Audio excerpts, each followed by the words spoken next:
হনুমানজির শক্তির সীমা কোথায়?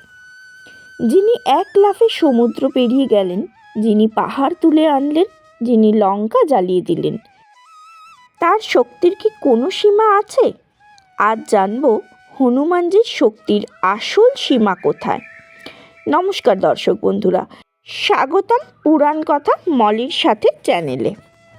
আজ আমরা জানব বজরংবলীর সেই শক্তির কথা যার সামনে দেবতা ও অসুর সবাই বিস্মিত। হনুমানের জন্ম ও আশীর্বাদ। হনুমান ছিলেন পবনদেবের পুত্র, অঞ্জনার সন্তান, শিবের অবতার বলেও বহু শাস্ত্রে উল্লেখ আছে। জন্মের পরই তিনি সূর্যকে ফল ভেবে গিলে নিতে গিয়েছিলেন। এই ঘটনাতেই বোঝা যায় তার শক্তি জন্মগত। তাকে অনেক দেবতারা বর দিয়েছিলেন। ইন্দ্রের বজ্রেও অজেয় দেহ, বরুণের জলে অমরতা, অগ্নির আগুনে অক্ষত, ব্রহ্মার বর অস্ত্র কাজ করবে না তার উপরে। তবে শর্ত ছিল একটাই, নিজের শক্তি তিনি নিজেই ভুলে যাবেন। এটা একটি অভিশাপের কারণে।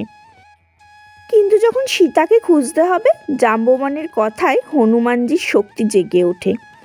এক লাফে 100 যোজন সমুদ্র পার করে লঙ্কা পৌঁছালেন তিনি। এত শক্তি থাকলে তিনি আগে ব্যবহার করলেন না কেন?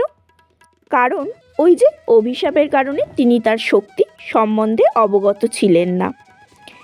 অশোকবনে প্রবেশ করে রাবণের সভা ধ্বংসযজ্ঞ করে পুরো লঙ্কা জ্বালিয়ে দেওয়া, তবুও তিনি কাউকে অযথা হত্যা করেননি, কারণ তার শক্তি নিয়ন্ত্রিত।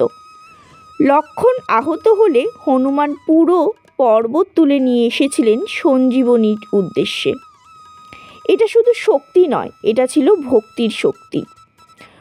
হনুমানজির শক্তির সীমা ছিল শরীরে নয়, অস্ত্র নয়, দেবতারও নয়। তার শক্তির সীমা ছিল একটাই, রামের আদেশ। যতক্ষণ রাম চান, হনুমান অপ্রতিরোধ্য। যখন রাম থামতে বলেন, হনুমান থামেন। হনুমানের শক্তি আসলে ভক্তির শক্তি, আত্মসংযমের শক্তি, অহংকারহীনতার শক্তি। এই কারণেই আজও বলা হয়, যেখানে ভক্তি আছে সেখানেই তিনি আছেন। আপনার যদি মনে হয় হনুমানের শক্তি শুধু গল্প নয়, বরং এক শিক্ষা, তাহলে জয় হনুমান লিখে কমেন্ট করুন। ভিডিও লাইক করুন, সাবস্ক্রাইব করুন পুরাণ কথা মলির সাথে।